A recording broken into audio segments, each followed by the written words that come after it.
मुख्यमंत्री नायब सिंह सैनी ने कर दिया कांडा के साथ ही कांड। नायब सिंह सैनी कांडा को पिला गए गठबंधन की घुट्टी। बीजेपी और हलोपा का विधानसभा में संभव है गठबंधन। गठबंधन के नाम पर क्या कांडा के साथ हो गया है खेल। नमस्कार दोस्तों, मेरा नाम है राज के वर्मा और आप देख रहे हैं रिपोर्टर जी। आपने अगर चैनल को सब्सक्राइब नहीं किया तो दोस्तों सबसे पहले रिपोर्टर जी चैनल को सब्सक्राइब जरूर कर लीजिए। चलिए बात करते हैं हरियाणा में होने वाले विधानसभा चुनाव की। तैयारियां जोरों शोरों से हैं। पार्टियां अपने स्तर पर तैयारी कर रही हैं, तो नेता जिन्हें टिकट चाहिए अपनी अपनी पार्टी से वो अपनी गोटी सेट करने में लगे हुए हैं। लेकिन इस सब के बीच बीजेपी के लिए विधानसभा चुनाव की राह कितनी आसान है और कितनी मुश्किल, ये समझना बेहद जरूरी है। दो बार लगातार 2014 और 2019 में बीजेपी ने अपनी सरकार बनाई। 2014 में अपने दम पर और 2019 में जेजेपी के सहयोग से। लेकिन क्या अब तीसरी बार भी हरियाणा में 2024 में होने वाले चुनाव में बीजेपी अपनी सरकार बना सकती है? इसको लेकर कई तरह के सवाल हैं। जिस तरह का लोकसभा में परफॉर्मेंस बीजेपी का रहा, उसे देखकर तो लगता यही है कि इस बार बीजेपी के लिए रिपीट करना बेहद मुश्किल होगा। यानी कि कांग्रेस इस बार बाजी मार सकती है, लेकिन चुनाव है, राजनीति है। राजनीति और चुनाव में कब जीती हुई बाजी पलट जाए, कहना मुश्किल है। तो ऐसे में बीजेपी के लिए अभी ये कह दें कि वो पूरी तरह से विधानसभा चुनाव में गेम से बाहर हो चुकी है, ये गलत होगा। वैसे भी बीजेपी और कांग्रेस के बीच ही 2024 के विधानसभा चुनाव का मुकाबला है और इस मुकाबले को जीतने के लिए दोनों ही दल अपने अपने स्तर पर रणनीति तैयार कर रहे हैं।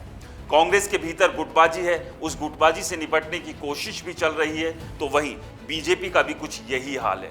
लेकिन बीजेपी के सामने कई और चुनौतियां भी है जिससे वो पूरी तरह से घिरी हुई है। सबसे बड़ी है पूर्व मुख्यमंत्री मनोहर लाल खट्टर के साथ लोगों की नाराजगी। इसके अलावा जाट और दलित नेता भी बीजेपी से खासे नाराज है और 10 साल की एंटी इनकम्बेंसी का असर भी बीजेपी पर यहां देखने को मिलेगा। तो ऐसे में अब बीजेपी इस जुगत में लगी हुई है कि किसी तरह से अपने नंबरों को पूरा करके विधानसभा में तीसरी बार वापसी कर ले, और इसके लिए जिसका भी कोई सहारा लेना पड़े तो शायद बीजेपी उससे भी नहीं चूकेगी।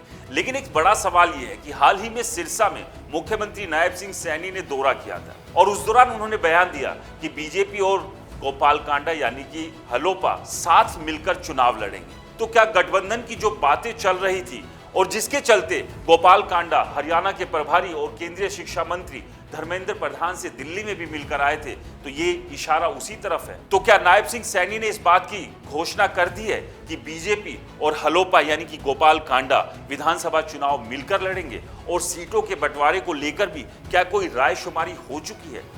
यही अपने आप में बड़ा सवाल है। इस बड़े सवाल के भीतर एक और सवाल निकल कर आता है कि क्या सिर्फ अभी मुख्यमंत्री नायब सिंह सैनी ने गोपाल कांडा को गठबंधन की घुट्टी ही पिलाई है, और क्या असल में बीजेपी हरियाणा लोकहित पार्टी के साथ गठबंधन भी करेगी? क्योंकि अगर 2024 की बात करें और 2019 की, बीजेपी ने अकेले अपने दम पर ही चुनाव लड़ा था, तो क्या 2024 का चुनाव वो गठबंधन में लड़ेगी और उस पार्टी के साथ जिसका कि एकमात्र विधायक ही 2019 के चुनाव में जीता था? और सबसे बड़ी बात यह कि क्या गोपाल कांडा का इतना असर पूरे हरियाणा में या आसपास की 5, 6, 7, 8 सीटों पर है जिसका फायदा बीजेपी को मिल सकता है और इसी के चलते बीजेपी गोपाल कांडा के साथ गठबंधन करेगी? इसको लेकर भी अपने आप में कई तरह के सवाल और कयास है। तो क्या फिलहाल अभी विधानसभा चुनाव से पहले किसी भी तरह से जो अपने पुराने साथी उनको साथ बनाए रखने के लिए नायब सिंह सैनी ने बयान दिया था? आपको क्या लगता है? हमें कमेंट्स कर जरूर बताएं। रिपोर्टर जी चैनल को सब्सक्राइब नहीं किया तो दोस्तों चैनल को सब्सक्राइब करना ना भूलें।